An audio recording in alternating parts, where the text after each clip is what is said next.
Bienvenidos a otro nuevo programa de Firmes en la Verdad. Hoy tenemos con nosotros a Iván de Vargas, es periodista, quizá conocido por los que han visto otros programas, y vamos a continuar con el tema de cristianos perseguidos, pero viendo en concreto hoy la India. Queremos ver la realidad de la India actual, cómo son las vivencias de estos cristianos, cuáles son sus problemas, geográficamente dónde se van a situar y el tanto por ciento de los que practican, en fin, un recorrido por su historia de hoy y su sufrimiento, para así darnos cuenta de su realidad y de su sufrimiento. Iván, ¿qué tal estás? Muy bien, muchísimas gracias, Mariana, por volverme a invitar a Firmes en la Verdad, a este programa del Hogar de la Madre. Es un placer volver a estar contigo y también con las personas, con los oyentes, con los espectadores, con todas las personas que nos siguen. Y bueno, pues sí, efectivamente, vamos a intentar acercarnos a la realidad de estos países, países en los que se da persecución religiosa o en el que hay una falta de libertad religiosa grande, digamos, ¿no? Entonces vamos a empezar por la India, si te parece. Nos sitúas, esta inexistencia de libertad religiosa es en todo el país de la India o dónde es. A ver. Cuando hablamos de la India estamos hablando casi de un subcontinente, de un país gigantesco, ¿no? Hay que decir que la India tiene más de 1.200 millones de habitantes, imagínate, ¿no? Estamos hablando de un país con una superficie que supera los 3 millones de kilómetros cuadrados. Inmenso. No sé si la gente se hace una idea, estamos hablando de un país inmenso, gigantesco, un subcontinente, ¿no? Bueno, claro, en este país que está dividido en distintos estados, bueno, pues la religión mayoritaria es la religión hindú, ¿no? Casi el 80% de la población es hindú. Y bueno, hay otras confesiones religiosas, hay otras creencias, ¿no? El cristianismo supone solo un 2,5%. Los católicos en la India son alrededor del 0,8%. Luego los protestantes son un poquito más, o sea, estamos hablando de un 1,5% aproximadamente.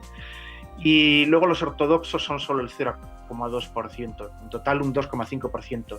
También hay otras religiones, ¿no? Como decíamos, los budistas no llegan al 1%, los judíos son solo el 0,1%, los musulmanes son muchos más, los musulmanes son casi el 15% de la población total. ¿Y están dispersos por todo el país las religiones de las que estás hablando? Pues mira, como decía, la mayor parte de la población de la India profesa el hinduismo. Los musulmanes, por ejemplo, se encuentran mayoritariamente en Jammu, en Cachemira, que son estados de la India, ¿no? Luego también tenemos en la zona occidental, en Bengala occidental, se encuentran muchos musulmanes, ¿no? También en una zona en la que hay muchos cristianos, que es Kerala, que es el sur del país. Bueno, en esta zona el cristianismo es el credo mayoritario. En Kerala, en el sur de la India, se dice que son cristianos antiguos. ¿Qué quiere decir que son cristianos antiguos? Que su evangelización la llevó a cabo... fue una evangelización casi apostólica, para que nos entendamos, ¿no? O sea, de los primeros siglos de cristianismo. Bueno, tenemos cristianos también en Goa. Goa es una zona que sonará a la gente porque fue evangelizada por misioneros jesuitas. Se está dando un fenómeno muy interesante y es el de las conversiones. Entonces, en la zona donde está habiendo mayores conversiones es en el estado de Orissa. Orissa está en la costa este de la India, en la bahía de Bengala. Bueno, quien ha leído un poco y ha oído hablar de Sandokan, le sonará lo de la bahía de Bengala, ¿verdad? Sí. Entonces, en esta zona, en la bahía de Bengala, en el estado de Orissa, hay hindús que se han convertido al cristianismo, y también adivasis. Los adivasis son los habitantes del lugar, son personas que llevan en este lugar desde siempre. Y los adivasis tienen una religión animista, es decir, que veneran a Dios en las cosas, en los árboles, en la naturaleza. Y estas personas han descubierto el amor de Dios y se están produciendo grandes conversiones en esta zona, ¿no? Que además es donde se está produciendo también la persecución religiosa. Una persecución religiosa que tiene que ver con el nacionalismo. Cuando hablamos de religión y cuando hablamos de persecución religiosa, son distintos los motivos, ¿no? Podemos hablar de una persecución por cuestiones políticas, por intereses políticos, por el poder, por el dinero. Esto es lo que provoca esa persecución. En Orissa el problema fundamental es el siguiente. Hay nacionalistas que propugnan una ideología que es el hindutva. El hindutva lo que dice es que tiene que haber en la India una única religión, una única lengua, una única cultura, es decir, la religión es la religión hindú, el idioma es el hindi, y tienen que gobernar esto. El partido nacionalista quiere que la cultura sea también la hindú, ¿no? Sí. Aunque hemos visto que en este país inmenso, gigantesco, en este subcontinente, las realidades son muchísimas, o sea, porque no hay un único idioma, no hay una única religión, hablan muchísimos dialectos, ¿no?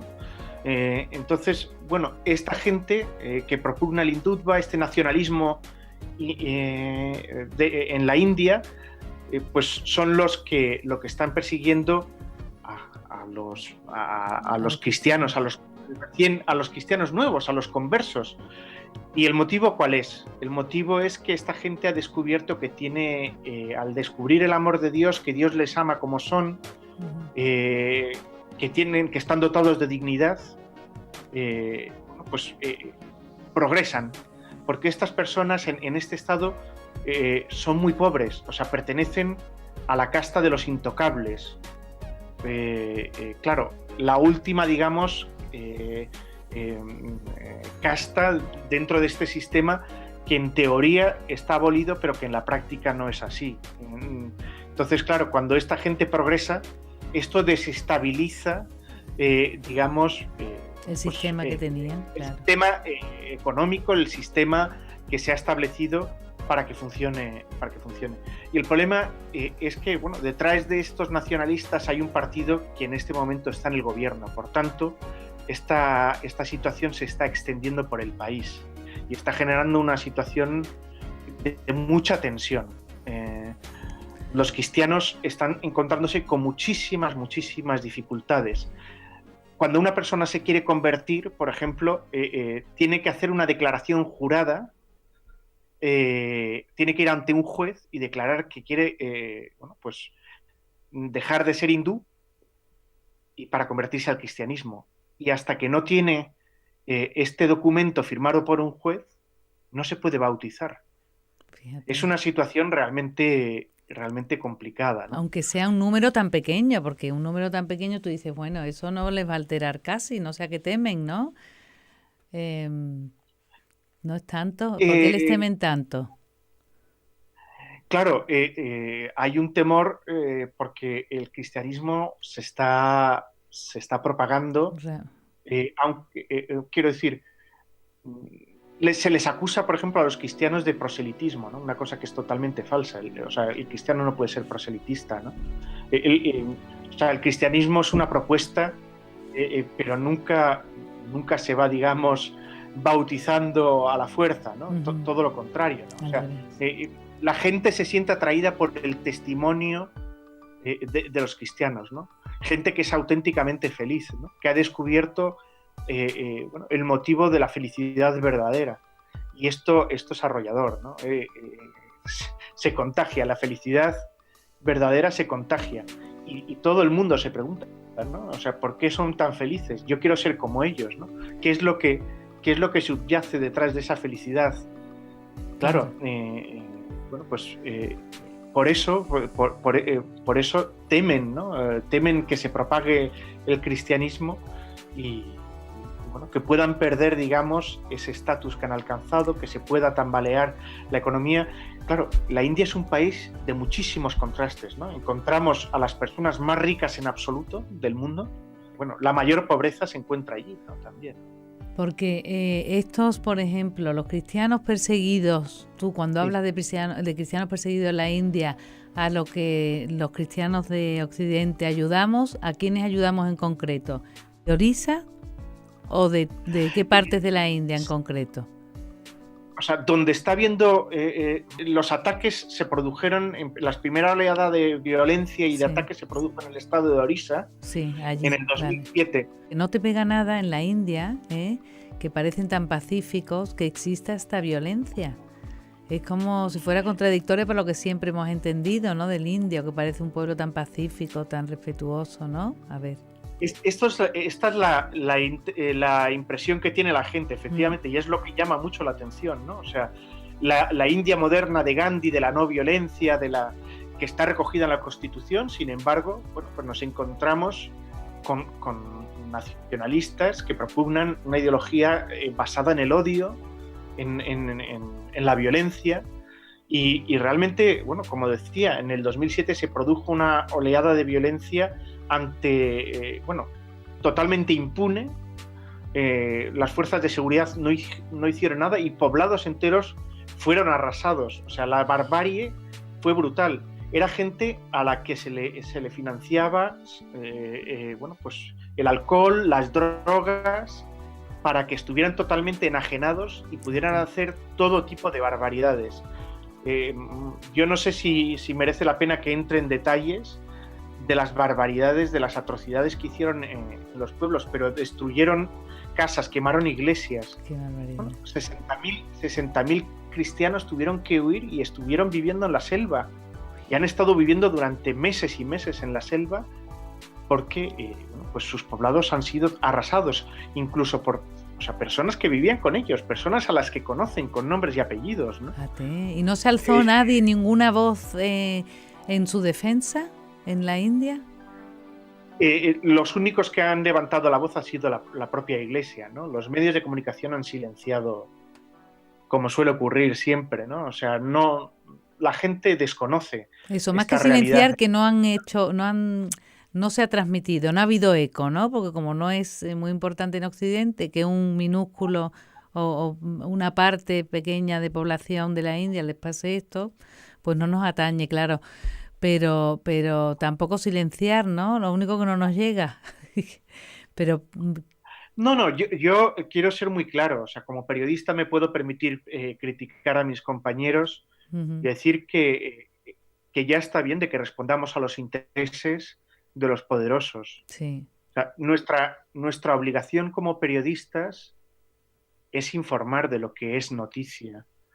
Porque, bueno, pues los oyentes, los lectores, pues las personas que ven la televisión, o sea, los usuarios de los medios tienen el derecho a estar informados de la realidad, de lo que pasa. Y nosotros, desgraciadamente, trabajamos en los medios que son empresas que tienen intereses. Y respondemos a los intereses de los poderosos. Y no damos voz a los que no tienen voz. Claro. Y ya está bien, ¿no? Tenemos que decir, tenemos la obligación de decir la verdad y de denunciar cuando se atacan los derechos humanos.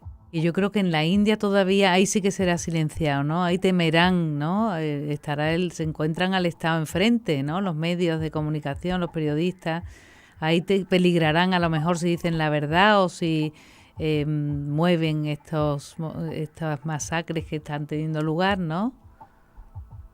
Allí sí peligrarán. Pero, bueno, sí, pero quiero decir, ser periodista es un compromiso y es una responsabilidad. Los periodistas tenemos un compromiso y una responsabilidad social. O sea, nosotros somos privilegiados porque tenemos acceso a la información. Estamos en contacto con lo que pasa. Y tenemos esa responsabilidad social que consiste en responder al derecho que la gente tiene a estar informada. Y bueno, quiero decir, en el ejercicio de nuestra profesión corremos riesgos, pero es que ser periodista es una vocación. Claro, sí, y el problema es que muchas veces bueno, nos unimos al poder o somos otro poder. Hay quien habla del cuarto poder, ¿no? Y esto es muy triste, francamente triste.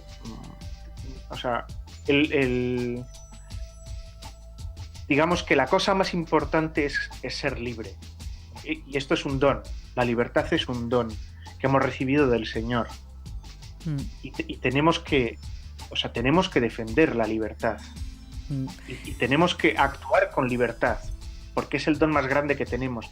Entonces, a mí no me vale decir que te puedes arriesgar tu vida es que tenemos la obligación, y tenemos la responsabilidad de contar lo que pasa y de decir la verdad.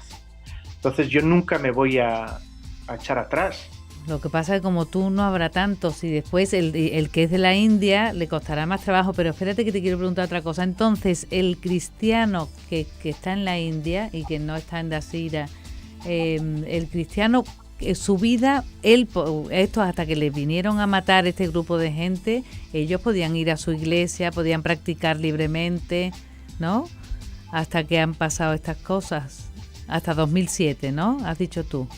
¿Y ahora es en toda la India así, que no pueden practicar, o cómo es? Bueno, esta situación de persecución tiene que ver con los estados en los que gobierna un partido que se llama el BJP Party, que es el partido nacionalista que está en el gobierno, o sea, que en la actualidad gobierna en el país. Entonces, claro, funciona por estados, ¿no? Y en estos estados donde está el BJP Party, la situación de los cristianos, ¿no? O sea, realmente la situación es muy delicada. Entonces, o sea, no quiere decir que no se pueda celebrar, que no haya culto. O sea, hay culto y se puede celebrar, pero la libertad religiosa está muy amenazada, ¿no? Entonces, los episodios de violencia son cíclicos. Hay situaciones concretas y hay momentos concretos en los que realmente pues los cristianos han muerto víctimas de la violencia, del odio y de esta situación terrible, ¿no? Y yo te quería preguntar también, por ejemplo, las monjitas de la Madre Teresa de Calcuta, que tan famosas son, y que a la India va muchísima gente desde aquí, jóvenes, para ir de voluntarios en verano, y que están ellas, sus comunidades en la India. ¿Ellas están teniendo problemas o a ellas les respetan o es que están en zonas que no tienen esta persecución? Claro, es que la gente no se da cuenta de la inmensidad del país, ¿no? Un país enorme, ¿no? Estamos hablando de un país con más de 3 millones de kilómetros cuadrados. O sea, estamos hablando de un país gigantesco. Sí, como un continente. Sí. Claro, entonces, claro, los fenómenos de violencia se producen pues en la costa en la bahía de Bengala, ¿no? O en otras zonas.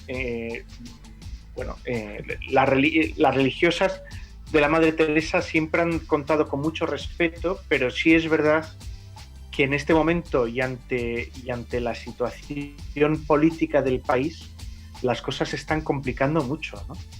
Entonces, bueno, yo lo que diría es que tenemos la obligación de alzar la voz para denunciar pues todos estos ataques y todas estas vulneraciones a la libertad religiosa y explicar bien las causas de estos ataques y de esta falta de libertad religiosa, ¿no? Motivados fundamentalmente por un deseo de poder y por motivos políticos. Al final es una instrumentalización de la religión. Quiero decir, el que propugna el hindutva, el que cree en esta visión de de cómo tiene que ser la India, claro, está instrumentalizando su religión, que es la mayoritaria, para machacar a las minorías, ¿no? O sea, no, hay que decirlo también con claridad. O sea, esta situación que viven los cristianos también la viven las demás minorías en el país, los musulmanes y las personas de otras religiones. A pesar de que la labor de la Iglesia en la India es ingente, ¿no? O sea, hemos hablado de las misioneras de la caridad de la Madre Teresa de Calcuta, ¿no? Pero o sea, por ejemplo, hay un gran reconocimiento a toda la labor educativa que hace la Iglesia Católica. Hay un gran reconocimiento a toda la labor que hace la Iglesia con su presencia. A veces una presencia testimonial, quiero decir, porque la Iglesia lo que hace es manifestar el amor de Dios en medio de la sociedad, es construir esta civilización del amor a la que estamos llamados todos, ¿no? Entonces, con el testimonio del amor desinteresado por cada persona, bueno, pues mucha gente, claro, se acerca a la Iglesia, claro, y se cruzan estas conversiones, ¿no? Otra cosa, entonces, estos cristianos de la India, ¿existe esperanza de solución? O mientras políticamente tengan estos problemas y claro, exista este problema de poder de los que están en el gobierno, no van a poder tener esperanza de poder vivir allí y practicar su vida como cristianos. Bueno, yo creo que hay que lanzar un mensaje de esperanza, Mariana, ¿no? O sea, la desesperanza no es cristiana, ¿no? Y bueno, nosotros tenemos el arma más poderosa que existe, que es la oración. Ellos nos piden que recemos por ellos. Si creemos en la fuerza de la oración, veremos milagros, ¿no? Y entonces yo lo que quiero aprovechar es para pedir a que todas las personas que nos vean no se olviden de estos hermanos nuestros, ¿no? Y que recen para que, bueno, pues el Señor les acompañe siempre y les dé la fuerza para perseverar, para no desanimarse, para seguir siendo discípulos suyos ante las adversidades, ¿no? Ante las dificultades que son numerosas. Ellos, de todas formas, viven su fe con una gran alegría, ¿no? Y son un testimonio para todos nosotros, ¿no? Porque viven con coherencia, viven con intensidad el mensaje del Evangelio, ¿no? Que es un mensaje que cambia nuestras vidas, ¿no? Cuando se produce ese encuentro con Cristo, cambia la vida de cada uno, ¿no? Y ellos lo tienen muy claro, ¿no? Entonces, mensajes de esperanza, Mariana, o sea, que es la esperanza que también nos transmiten ellos, ¿no? Entonces, pues la verdad que es muy meritorio, ¿no? La Iglesia tiene distintas organizaciones que se dedican a ayudar. Ahora me viene, por ejemplo, a la cabeza una, ¿no? Que además tiene una sensibilidad especial por estos hermanos nuestros que sufren y están perseguidos. Es una fundación de la Santa Sede que se llama Ayuda a la Iglesia Necesitada, ¿no? Ellos están haciendo muchísimas cosas por estos hermanos nuestros. Yo les diría que buscaran en internet Ayuda a la Iglesia Necesitada. Es una organización internacional, una fundación seria de la Santa Sede, que hace mucho bien. Sobre todo también, o sea, que los que no se puedan trasladar o que los que no puedan, pues que recemos por estos hermanos nuestros, que es lo que siempre nos piden. Muy bien. Pues Iván, te dejamos y ya te llamaremos para el próximo programa. Muchísimas gracias, ¿eh? A vosotros por dejarme estar con vosotros y compartir este rato. Muy bien. Pues nada, queridos oyentes, nos despedimos de Iván, pero bueno, ya va a ser como un amigo asiduo, porque estos programas que nos interesan tanto y que nos invitan a rezar, como Iván nos ha dicho, que en la oración siempre hace falta ese apoyo nuestro, pues para eso existe la comunión de los santos, ¿verdad? Que sientan nuestra fuerza porque ellos lo necesitan, y todo el faro, como nos decía el otro día en el otro programa, que veamos el faro que ellos nos están dando, esa luz a nuestra fe, de esa fe fuerte, vivida intensamente por ellos. Hasta el próximo programa. Gracias.